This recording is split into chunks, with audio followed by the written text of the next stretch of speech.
So you've been getting busier and busier in your real estate So you've been getting busier and busier in your real estate sales career. Congratulations, that's awesome. But now you're thinking that you might need some administrative support or somebody to help you out with the day-to-day tasks of uploading listings, uploading files to your brokerage's back office.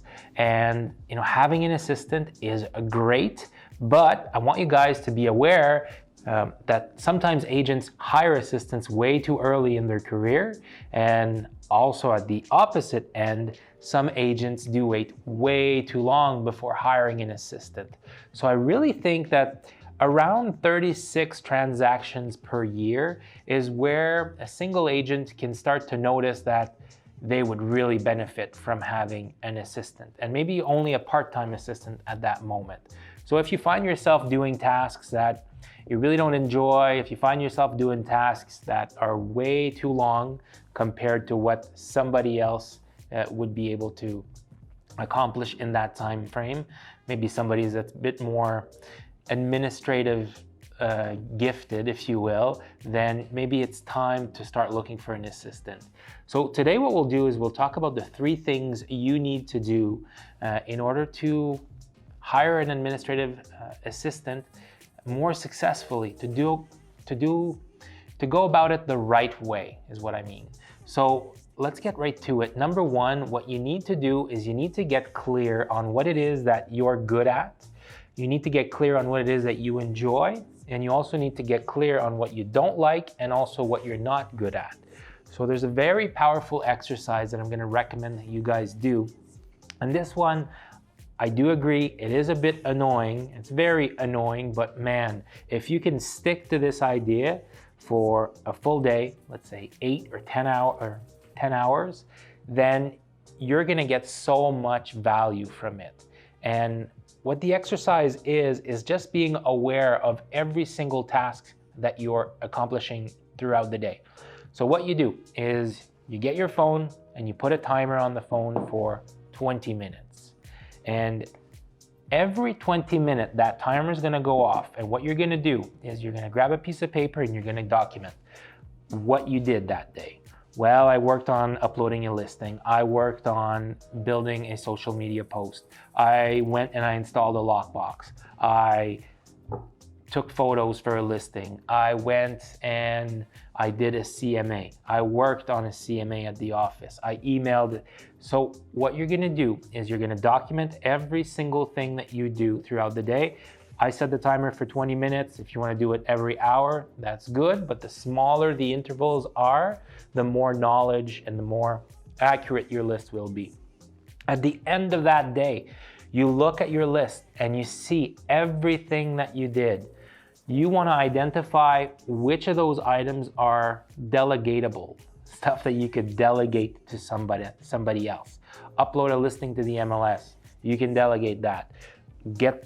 Go install a lockbox, you can delegate that.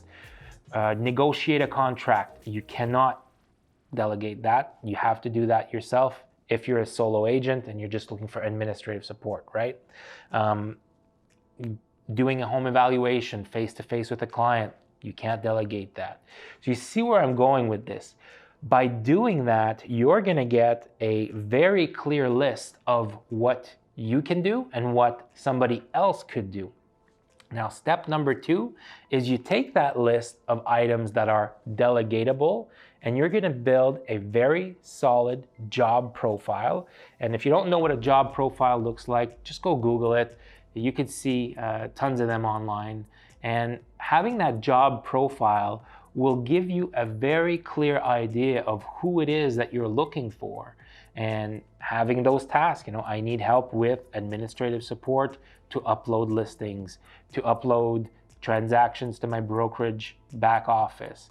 I need somebody to go and take measurements of properties, or somebody to go install lockboxes, stuff like that.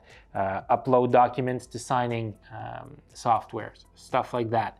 Having that very clear job description is going to be super powerful when it comes to going and looking for that assistant. Okay? So get that done. That's going to take care of a lot of headaches for you. Step number 3, congratulations, you got the assistant, you have somebody working with you. I'm gonna recommend that every single time you're giving this person training, I recommend that you screen record every single thing that you're doing on that screen. Let's say you're uploading a listing, right? And you want the new assistant to do this specific task a specific way, like putting the information in a certain field in an online form. What you want to do is you want to document your training period with this new assistant so that the next time the question comes up, the assistant can refer to that video training that you took a snapshot of, and then you're not stuck training the assistant more time than needed. And that's super powerful, because what I noticed when I hired my first assistant way back is that I would spend more time training them than they would contribute to the team. And that wasn't their fault. That was my fault, because I was very unclear on what I wanted. So I found myself sitting next to the assistant, giving them instructions, for weeks and weeks and months on end, when really all we could do is just video record that one session of uploading and listing and get it done perfectly, as close to perfect as possible. And then the next time that task comes up, then the administrative support or the assistant can look at what we did together and replicate it at that moment. All right, so there you have it. Those are the 3 tips that I have for you to hire successfully. And just make sure you get clear, number 1, on what tasks you're doing on the day in, day out.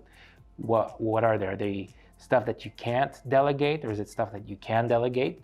Number 2, get a job profile written up for this person that you're searching for, just so they're clear when they're applying for the job. And number 3, document your processes with this person.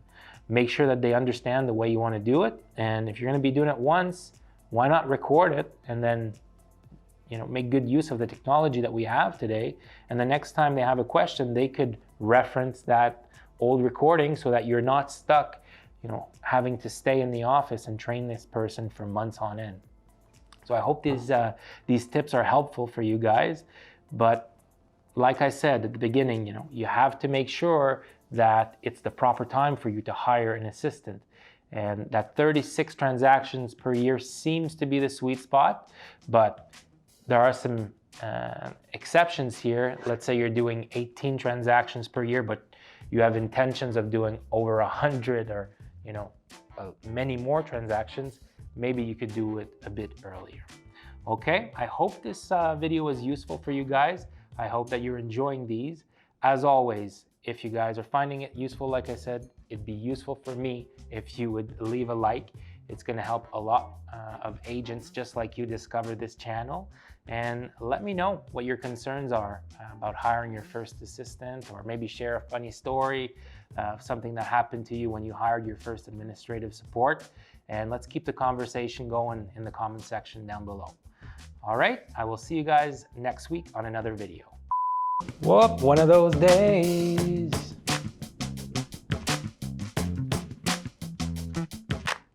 Okay.